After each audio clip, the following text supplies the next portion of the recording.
All right, so let's get back to our political discussion here, starting with Newt Gingrich and the Iowa primaries and perceptions from your perspective of communications, body language, that kind of thing.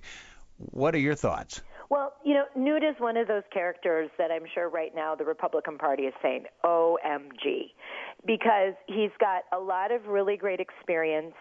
He knows the deal. He knows the language, but he also has the Newt ego. And that pops up too many times. And the religious quadrant, which is, who's going to go out and vote at the caucuses in Iowa, they really are not into his lifestyle. And, the joke from your host, the late night talk shows, marriage is 1, 2, 3, and then all these affairs and all this stuff. If you fundamentally don't agree with his lifestyle, that part of the party is not going to be able to believe him or buy him as a leader. So what is he going to do about that? Well, in 10 days, I don't know what he can do. He may have some trick up his sleeve, though. I'd love to see it. But, really Newt is who gets in the way of Newt most of the time.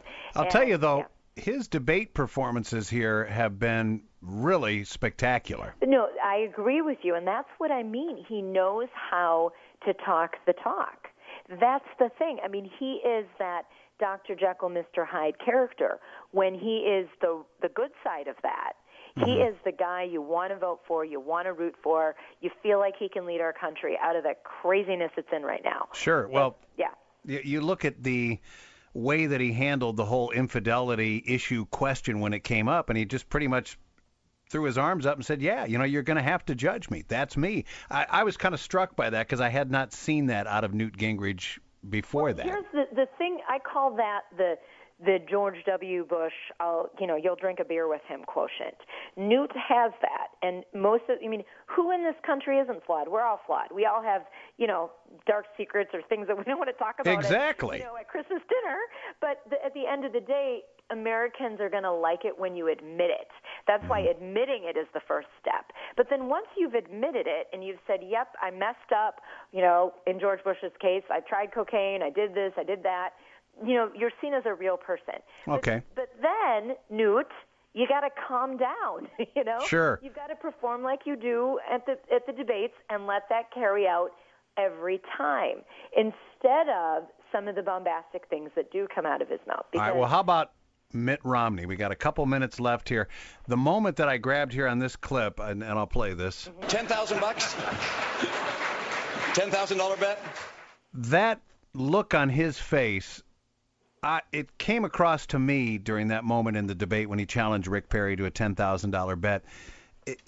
I sensed that we got a glimpse of an angry Mitt Romney there, kind of just fed up to the point where, you know what, bud, I got the money to buy you 20 million times over and shut you down. Right. And then that door just closed that quickly. Right. What I wish for Mitt, because, he is picture perfect, family man, grandfather, handsome, but lets the gray still come in on the side so he's an older guy. But and he can't get it right. He should be the poster child for the Republican Party, and he's just not. But at the end of the day, he does have the fight and the gusto in him. And if he just let go, kind of maybe pull a little from the Newt book, playbook, let go and take that energy of challenging for a $10,000 bet, don't say dollar values, but just say, look, you want to fight me on this issue, and this program, I'll go head-to-head with you. That's the language I would recommend as a coach that he uses, not the dollar value, unless it's like a $10 bet. Excellent. Well, Roshini, great stuff. Great to catch up with you. And we look forward to what's going to happen out of Des Moines coming up here in a couple of weeks. Thanks for joining us on WCCO. Thanks, Moose. Merry Christmas. Right back at you. Roshini Rajkumar, our guest here on Hindsight.